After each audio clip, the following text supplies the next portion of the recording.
Assalamualaikum warahmatullahi wabarakatuh. Perkenalkan, nama saya Nur Fadila, NIM 210220058. Saya membuat video ini untuk menjelaskan tentang sejarah Muhammadiyah. Di mana di sini Muhammadiyah itu adalah salah satu organisasi pembaharu Islam di Indonesia, di mana gerakan Muhammadiyah yang dibangun oleh Kiai Haji Ahmad Dahlan sesungguhnya merupakan salah satu mata rantai yang panjang dari gerakan pembaharuan Islam. Maksud dan tujuan Muhammadiyah itu menegakkan dan menjunjung tinggi agama Islam sehingga terwujudnya masyarakat umum adil dan makmur yang diridhoi Allah Subhanahu wa taala. Adapun profil Kiai Haji Ahmad Dahlan. Kiai Haji Ahmad Dahlan itu lahir di Yogyakarta, tepatnya pada tahun 1869 Masehi atau 1295 Hijriah. Dengan nama kecil Muhammad Darwis, yang ayahnya seorang ulama bernama Kiai Haji Abu Bakar bin Kiai Haji Sulaiman, di mana ayahnya seorang pejabat khatib di Masjid Besar Kesultanan Yogyakarta. Pendirian Muhammadiyah oleh Kiai Haji Ahmad Dahlan itu mempunyai dimensi keagamaan, kemanusiaan, dan kemasyarakatan. Dengan kondisi umat Islam saat ini yang sangat tertinggal dalam berbagai aspek kehidupan, baik ekonomi, pendidikan, kesehatan, kebudayaan, dan politik, akan memberi semangat bagi sekelompok golongan maupun organisasi untuk terus berjuang membangun suatu kemasyarakatan yang utama, yang memerlukan pengorbanan yang besar dan baik bagi segi materi maupun segi yang lain. Adapun pemikiran Kiai Haji Ahmad Dahlan sebagai tokoh pergerakan Islam yang merupakan founding father dari pergerakan Muhammadiyah, tentunya Kiai Haji Ahmad Dahlan memiliki pemikiran yang khas terkait Islam yang beliau pelajari dan beliau amalkan, sehingga sampai hari ini menjadi salah satu organisasi massa terbesar di Indonesia yang mewarnai kancah pergerakan dakwah di Indonesia bahkan internasional. Dari pemikiran khas yang dapat menggerakkan, merubah sebuah keadaan yang dulunya dalam kejahiliaan menuju cahaya terang agama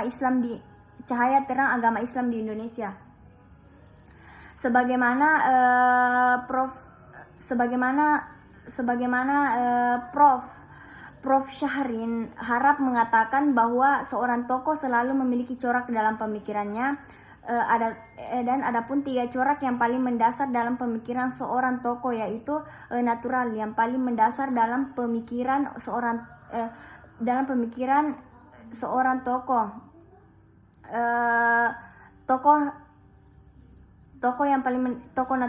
Tokoh natural, tradisional, dan rasional.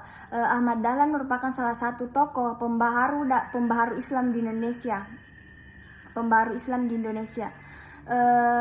Oleh sebab itu, corak pemikiran Ahmad Dahlan bisa mengarah kepada rasional ataupun tradisional.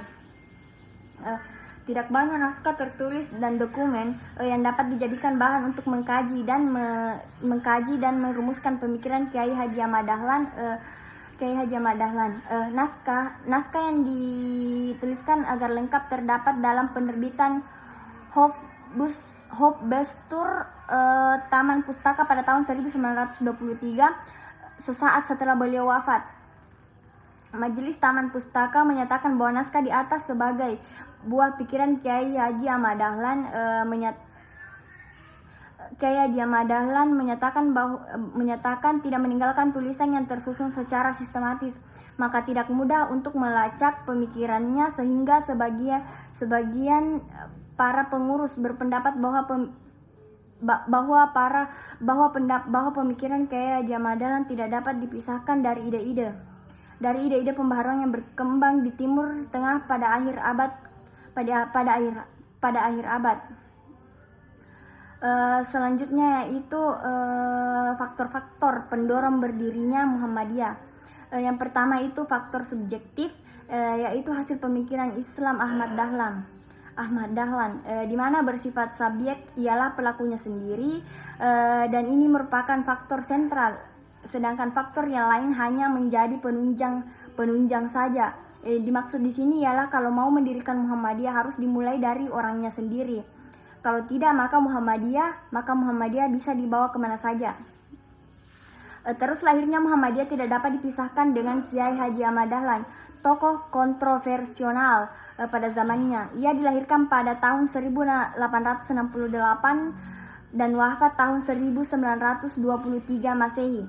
Dimakamkan di pemakaman Kerangkajan, Yogyakarta. Berarti meninggal dalam usia relatif muda. Sudah sejak kanak-kanak beliau diberikan pelajaran dan pendidikan agama oleh orang tuanya, oleh para guru atau ulama yang ada dalam masyarakat lingkungannya. Di mana di sini ini menunjukkan rasa keagamaan Kiai Haji Ahmad Dahlan tidak hanya berdasarkan naluri, melainkan juga melalui ilmu-ilmu yang diajarkan kepadanya. Selanjutnya itu faktor objektif, di mana faktor objektif yang pertama itu secara internal, yang terhadap ketidakmurnian amalan Islam akibat tidak dijadikan Al-Quran yang Sunnah sebagai rujukan. Di mana di sini yang pertama itu realitas sosio agama di Indonesia. Kondisi masyarakat yang sangat masih kental dengan kebudayaan Hindu dan Buddha memunculkan kepercayaan dan praktik ibadah tersebut dikenal dengan istilah bid'ah khurafat. Khurafat adalah kepercayaan tanpa pedoman yang sah menurut Al-Quran dan Al-Hadis. Quran dan hadis hanya ikut-ikutan orang tua atau nenek moyang mereka. Sedangkan bid'ah itu bentuk ibadah yang dilakukan tanpa dasar pedoman yang jelas, melainkan hanya ikut-ikutan orang tua atau nenek moyang saja. Selanjutnya itu realitas sosio pendidikan di Indonesia, di mana Ahmad Dahlan mengetahui bahwa pendidikan di Indonesia berpecah menjadi dua, yaitu pendidikan pesantren yang hanya mengajarkan ajaran-ajaran agama dan pendidikan barat yang sekuler. Kondisi ini menjadi jurang pemisah antara golongan yang mendapatkan pendidikan sekuler. Itu yang dapat saya jelaskan dari materi sejarah Muhammadiyah. Sekian, Assalamualaikum warahmatullahi wabarakatuh. Perkenalkan, nama saya Nur Fadilah, NIM 2102258. Saya membuat video ini untuk menyelesaikan tugas HIK, yaitu dengan membacakan ayat suci Al-Quran sesuai dengan hukum tajwidnya. Di sini saya akan membacakan Quran surah Al-Isra ayat 23. A'udzu billahi minasyaitonir rajim. Bismillahirrahmanirrahim. Wa qada rabbuka alla ta'budu illa iyyahu wa bil walidaini ihsana. Di mana di sini tepat di waqada terdapat tajwid mad asli, di mana di sini bisa disebut dengan mad asli karena ada fathah berdiri panjang. Mad asli adalah satu alif atau dua harakat. Terus di rabbuka, di mana di sini di huruf ra dibaca tafkhim sebab berharakat fathah. Terus tepat di bacaan Allah, di mana di sini tajwid mad tabi'i. Kenapa disebut dengan mad tabi'i? Dikarenakan ada huruf alif di fathah, terus panjang mad tabi'i adalah satu alif atau dua harakat. Terus di bacaan ta'budu illa iyyah, di sini ada dua hukum mad, yaitu mad jaiz munfasil dan mad tabi'i. Di mana mad jaiz munfasil itu terjadi dikarenakan adanya mad tabi'i, yaitu waw di dhammah dan alif di fathah menghadapi alif di lain kata.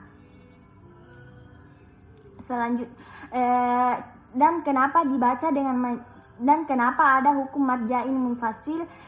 Karena dibaca dengan panjang antara 2 sampai 5 harakat. Di mana di sini mad tabi'i juga terjadi sebab ada huruf alif di fathah. Selanjutnya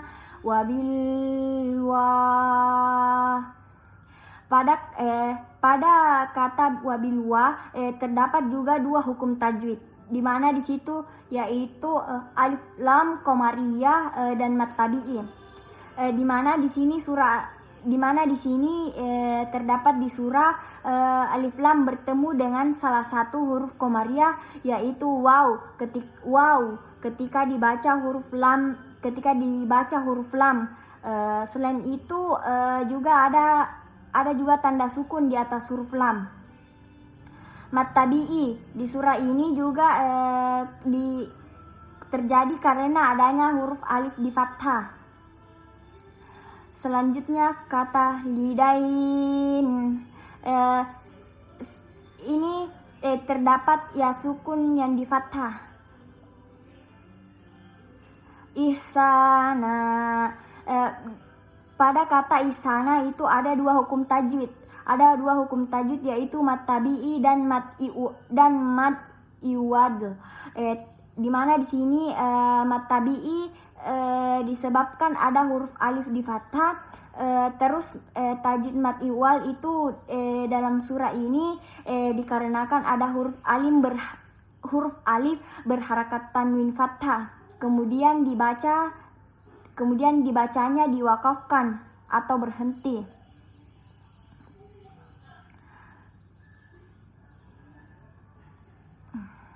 Imma yablughanna indakal kibara ahaduhuma aw kilahuma fala taqul lahuma uffi wala tanharhuma wa qul lahuma qawlan karima.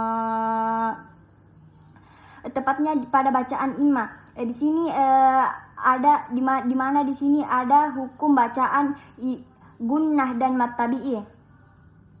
Gunnah di sini itu terjadi karena adanya huruf min di tasydid.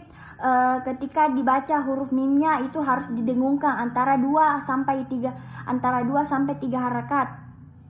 Terus terdapat pada kata ya beluganna, di mana di sini yaitu qalqalah sugrah dan gunnah. Di mana qalqalah sugrah itu itu terjadi karena adanya huruf qalqalah yaitu basukun asli. Ya basukun asli. Di situ ya terdapat basukun asli. Ketika dibaca huruf ba itu sukun harus dipantulkan ya belu. Tetapi sedang selanjutnya itu gunnah, di mana di sini terdapat huruf nun di tasydid. Terus cara membacanya itu huruf nun di tasydid kemudian didengungkan antara 2 sampai 3 harakat. Ya beluganna. Terus terdapat pada kata indah. Di sini ifa dalam surah ini disebabkan karena adanya nun sukun bertemu dengan huruf dal. Ketika dibaca huruf nunnya disamarkan indah. Tepatnya terus selanjutnya itu pada kata kal-kibara, di mana di sini hukum tajwidnya yaitu alif lam qamariyah yang huruf ra dibaca tafkin. Alif lam qamariyah di sini disebabkan ada alif lam bertemu dengan huruf kaf, sedangkan huruf ra dibaca tafkin atau tebal sebab berharakat fathah. Ahaduhuma, di mana di sini hukum bacaannya mad jaiz munfasil sebab ada mat tabi'i bertemu dengan alif dalam lain kata. Panjang mad jaiz munfasil itu antara 2 sampai 5 harakat. Au, pada kata au di sini tajwidnya huruf lin sebab ada huruf waw sukun oleh fathah. Terus hurufnya ada 2 yaitu waw dan ya apabila sukun oleh fathah. Kilahuma fala. Terus di sini pada kata ini terdapat tajwid mat tabi'i atau mat asli, di mana alasannya karena fathah berdiri dan alif di fathah. Panjangnya itu 1 alif atau 2 harakat. Selanjutnya yaitu pada kata takulla, di mana di sini terdapat hukum bacaan tajwid idgham mutamat silain, di mana disebabkan karena huruf yang sama makhraj dan sifatnya yaitu huruf lam. Terus cara membacanya itu lam pertama ditasdidkan ke huruf lam yang ada di depannya.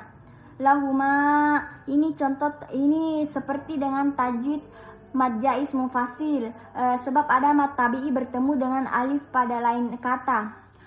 Ufiwah, di mana di sini terdapat hukum bacaan idgham bigunnah sebab ada tanwin bertemu dengan salah satu huruf idgham bigunnah yaitu waw. Wala, ini contoh hukum bacaan mat tabi'i. tanhar, di mana di sini terdapat hukum bacaan izhar halki dikarenakan adanya nun sukun bertemu dengan huruf ha dan huruf ra dibaca takfing sebab disukun oleh fathah. Huma tajwid mat tabi'i wa kullahuma pada bacaan ini terdapat hukum bacaan idgham mutamatsilain dan mat tabi'i. Idgham mutamatsilain dalam surah ini disebabkan dua huruf yang sama makhraj dan sifatnya, yaitu huruf lam. Mat tabi'i sebab ada huruf alif di fathah. Tepatnya pada bacaan qaw. Di sini terdapat tajwid huruf lin dalam dikarenakan huruf waw sukun oleh fathah. Laka pada bacaan laka terdapat tajwid ikhfa dikarenakan tanwin bertemu dengan huruf kaf, dan ilmu tajwid ikhfa masuk ke dalam hukum nun sukun dan tanwin. Karima, pada bacaan karima terdapat hukum tajwidnya mat tabi'i dan mat iwad. Mat tabi'i di sini dikarenakan ada huruf ya di kasrah. Terus mat iwal itu sebab ada huruf alif berharakat tanwin fathah. Kemudian bacaannya wakaf. Sadaqallahul azim. Itu yang bisa saya jelaskan pada Quran Surah Al-Isra ayat 23. Sekian, assalamualaikum warahmatullahi wabarakatuh.